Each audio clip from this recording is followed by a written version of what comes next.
I want to remind everybody the human species, of course, is an animal. We need to learn that. We don't see ourselves as other animals, do we? But the human species is the most dependent animal on the planet. We depend on all the others, and we are very different in that regard. So if we don't respect that and don't understand that, I think we're probably doing ourselves in, frankly.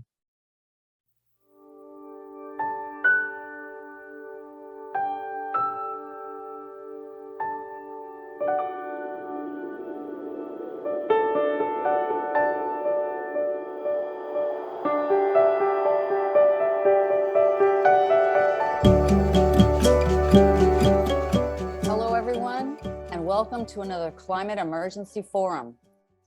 Today, we are going all in on a truly, truly important topic, one that so often gets lost in this climate discussion.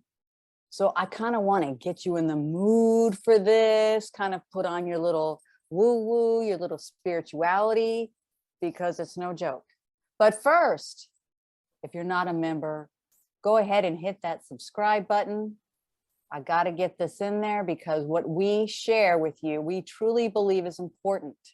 And when you subscribe and like our videos, it helps for other people to see the content that we're working so hard to put out there. And for those of you who are new, welcome.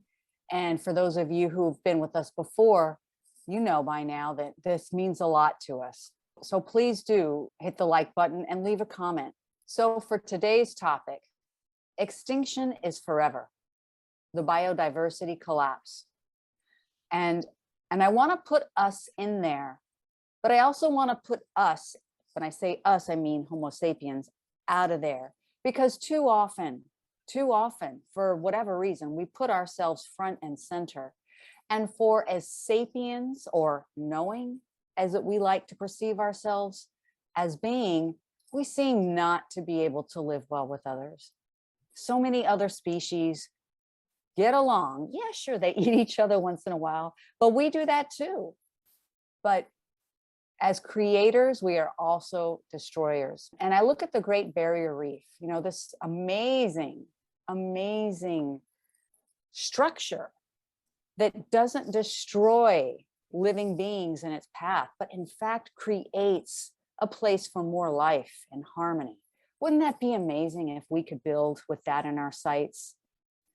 And you know, we don't hold the patent on thoughts and feelings. We are not the only living beings on this planet who have thoughts and feelings. We are not the only living beings, as a matter of fact, who love their children, who want to protect our children and love our families. But too many of us treat other living beings on this planet as if they are a nuisance, as if they're fun to use to torture and kill because we enjoy it. And this is something that we really have to look deeply at and understand, why are we doing this? And we have to stop, if only for the selfish reason that it will inevitably affect us. Now, some of you may heard of the calamity recently in Japan of the green sea turtles, the endangered sea turtles that were found stabbed to death. This was just so chilling for me because I know that man is the great predator and we kill each other. But to kill endangered turtles in such a violent way, and why? Well, because these green sea turtles get caught in fishermen's nets, and that is just a nuisance. It's really annoying, so let's kill them. And you know, people in Japan were upset by this, as well they should be, but they also had a great deal of empathy for the fishermen having to deal with these sea turtles. There are so many endangered species on this planet. Let's not even mention the many thousands of other species that we have already made go extinct. The thing of it is, it doesn't have to happen. Right now, there is a collapse of the bluefin tuna. And if the bluefin tuna goes, or if they even continually to steadily decrease, what's going to happen is we are going to see an increase in squid. And what's the problem? Well, if we see an increase in squid, we're going to see a decrease in the sardine population, because guess who likes sardine? Squid. What will this happen? It will further endanger dolphins, seals, blue whales. Now, is your sushi really that important? I want you to think about it. Meanwhile, I want to turn it over to Peter and see what he thinks about the collapse of our other common living beings on this planet. Yeah, I found myself saying very frequently that life is collapsing all around us because it's been so obvious to me. I'm fortunate enough to live in south coastal British Columbia, which has long been reputed to be one of the most biodiverse, richest areas in the world. But it's collapsed in my lifetime, and it's a terrible, horrible thing. And I know people don't like to sort of listen to bad news, but I'd like to suggest that to look at it in a slightly different way, to realize that the actions and supports that we do today could and should have probably the greatest benefit for our species that's ever existed. And we each and all of us have the opportunity to do that. Now, most people, I'm sure, will have heard of the sixth extinction. That's been around for a long, long time. I remember in 1988, I think it was, a conference of biologists and conservationists, and they did a vote on the sixth extinction, and about 80% of them said, yeah, we think we're in the sixth extinction. In 1996, Richard Leakey, the famous anthropologist working in Africa, he wrote what is still the book, in my opinion. I reread it recently, and it's an amazing book. So he wrote the book called The Sixth Extinction: Patterns of Life and the Future of Humankind. And it wasn't just a scientific book. He wrote it with another author, who I can't remember now. But he wrote it very much as, Regina, you've introduced the topic, which is, there's a profound spiritual, ethical, moral aspect to this. Our civilization has been avoiding that, which has allowed us to bring biodiversity, as we call it, to this point. Biodiversity, of course, was a term coined by E.O. Wilson. Interestingly enough, he was an entomologist. And one of our topics here today is the insect apocalypse. Now, probably nothing has been more shocking to the world of science than the insect situation, which was suddenly, out of nowhere, discovered a few years ago by what you'd call amateur naturalists and followers of flying insects in Germany somewhere. And they published, and of course it hit the headlines. The scientists, being typical scientists, were a little bit reluctant to accept it. And they said, no, we got to have a close look at this. But it didn't take very long for another paper to come out, which actually looked at insects in the tropical regions, and much to everybody's greater shock, found that insects were declining rapidly in tropical regions as well. Now, I had always thought, we're going to extinction, we're doing everything wrong that we possibly could by the climate. And I always thought, because insects were small and they reproduced rapidly, that they would survive anything. So how wrong I was, because the insects still are not surviving us. So there's been several big papers come out since, and basically it's confirmed about 50% of insects are in decline. And the causes have been well pinned down, very largely agriculture, very largely at that, our modern version of agriculture, in which we use chemicals and pesticides. We clear cut the land. We don't leave woodlots and trees and hedgerows like we used to. And very definitely, they found a big difference between insects in those regions and insects who they managed to find some natural regions and study, and they're much, much better off. So that's terrible news, but I mean, there's a big chance scientists have given us some direction to go, which I think we are going, which is reforming our agriculture and making our agriculture a lot more nature friendly. So thanks.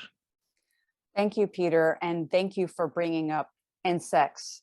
As we said in the beginning of this show, extinction is forever. So whatever insects that are gone, or we can't bring them back. And insects are the basis of everything. And I will mention, in my lifetime, I too have seen a collapse. I took a road trip with a friend after graduate school, driving from Texas up north, went to Yellowstone, all kinds of wonderful places. It was great. But at every gas station, we had to stop and refuel and clean the windows. Clean the windows from all of the dead insects. And that's not a ritual that happens anymore. That just doesn't happen because we don't have the many, many insects careening into our windshields.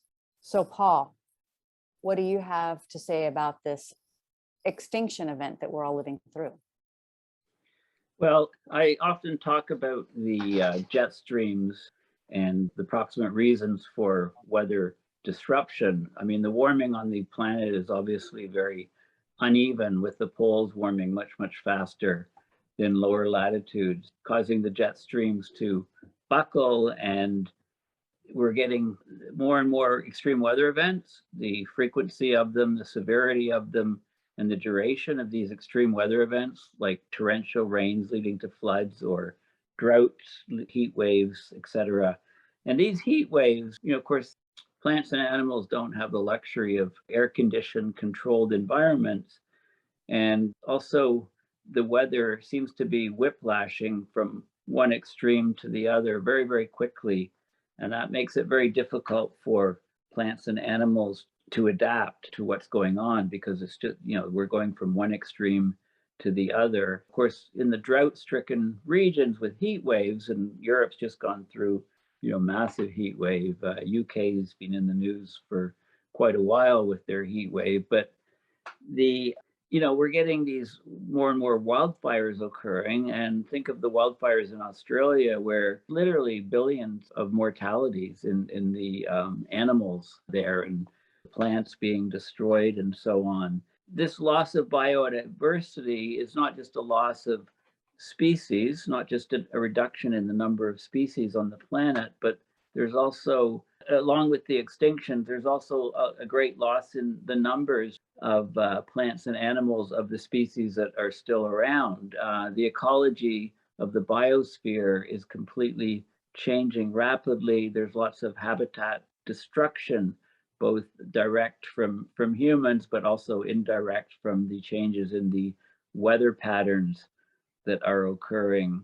There's a change in what biologists call the phenology, or the timing between different species in an ecosystem is very important. If the food supply of, for example, birds doesn't appear at the proper time, then there's mass mortality of that species. So it's all linked together, it's all connected together. There's a field also called biogeography that looks at those interactions, and all that is changing. Books have to be rewritten in that field, biogeography, as well as in biodiversity. There's a tremendous migration of species to the poles because the poles are colder. Species have a certain tolerance to temperature and precipitation, and different conditions are used to their particular environment. And when that environment is lost, they try to seek where that environment can be regained. So they head to the poles, or they head to higher elevations if they're in mountainous regions. With the loss of biodiversity and the loss of species and the migrations, we're also getting lots of viruses appearing, as we know, like the coronavirus and the monkeypox now.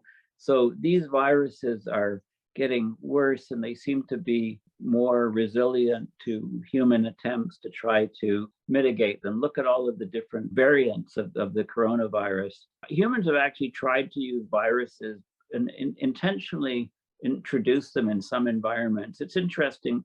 In Australia in 1859, somebody brought a few dozen rabbits into Australia. By 1950, there were hundreds and hundreds of millions, and a virus was deployed intentionally in Australia, which ended up around in the early 50s. It killed 500 million rabbits.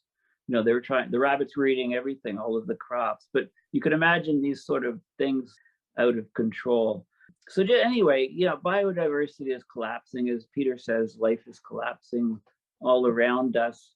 And we have to change our thinking. Like part of the human relationship with animals has been based in the past on fear of nature, fear of, because it was the unknown. We were in small bands and small locations, and nature seemed to overwhelm us at times. It was eat or be eaten sort of mentalities. And part of that is still in our nature, and we need to change our thinking, and we absolutely need decent biodiversity and other species on this planet to survive ourselves.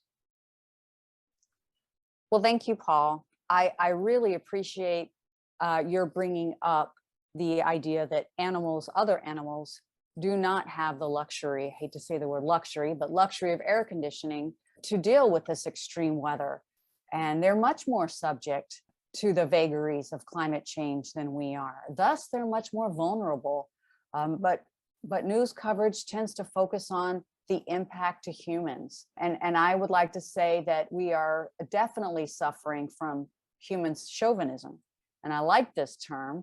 It's one that was coined by Carl Sagan after he first saw Star Wars.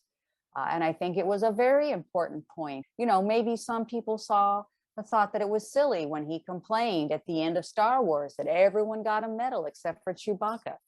But Chewbacca was the original support animal, wasn't he? He should have gotten a medal too.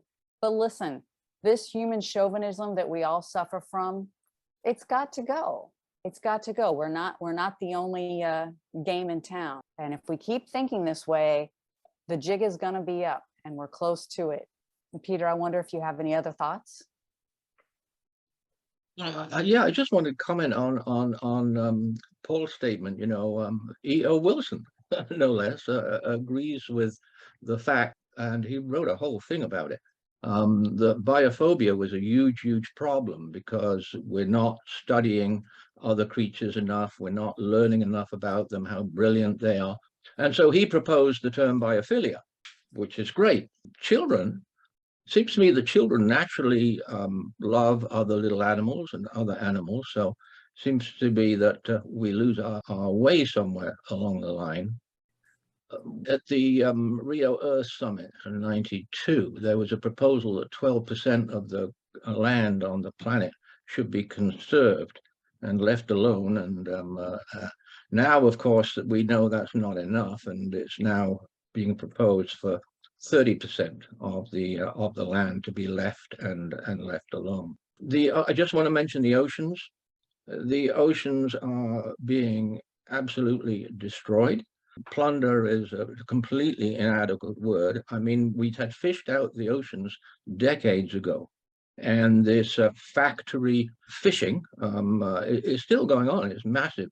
So I believe that the modern human being has to get out of the oceans, and I think the modern human being also has to get out of the last remaining great forests.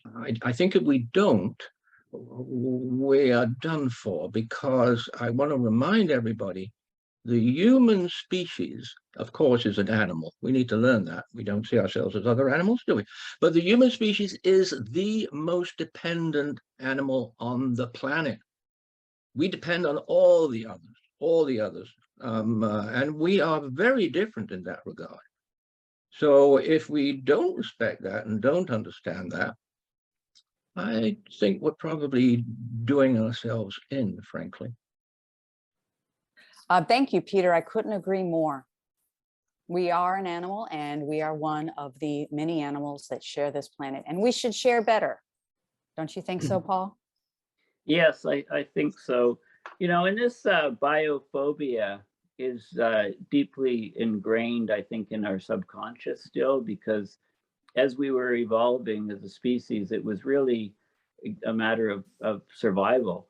How do we survive? And there were a lot of obstacles for humans. And so there was this fear of nature, fear of the unknown, like I said, eat or be eaten. And our response to conquer this fear was to dominate or rule over nature, not to respect it and understand the importance of ecological systems for our well-being. So part of it is still subconscious. It's the way our brain evolved as a species. And personally, I noticed many years ago the number of insects declining. Ottawa is heavily forested, in a heavily forested region. Driving to Toronto, even, you're just driving through country and forests. The insects, have basically almost vanished from car windshields at night. And Peter mentioned the Germany study that was done by amateurs. I mean, those studies were looking at insects in wildlife preserves, and they just could not believe the results. So they repeated them. And also in the tropics, we think of the tropics as, it's hot all the time, right? It doesn't have the seasonal variation that we do have at higher latitudes. So we would have thought that the extinctions, biodiversity would be somewhat stable in those regions, but it's dropping just as much as elsewhere. And I look at some of the keystone species. When you have seabirds starting to die in mass numbers, these are birds that they're not harmed by being in one particular location, like one particular near pollution or near loss of trees. They travel tremendous distances over the oceans and are all over. And when their health is greatly harmed and their numbers are dropping significantly, I see that sort of as a very, very bad sign that the whole system is nearing collapse. And we can't think of biodiversity in a linear fashion, right? There's whole trophic levels of nature, and there's lots of huge numbers of nonlinear interactions. And when you get collapse of some levels, like for example, the base of the food chain in the ocean is the phytoplankton. And when you get fewer and fewer phytoplankton, then those effects ripple all the way up through the trophic levels, and you can have a complete collapse of the system. And we're definitely taking away loads of habitat for species. But if we give nature a chance, look at regions where there aren't people, like for example, the demilitarized zone between North Korea and South Korea. Look at regions like around Chernobyl, where people are staying out of those regions, and you see nature springing back, quickly in those regions. So the idea of setting aside 30% of the earth for biodiversity regions, I think we have a good chance of getting back a lot of biodiversity if we get our carbon emissions under control. And heading back downwards.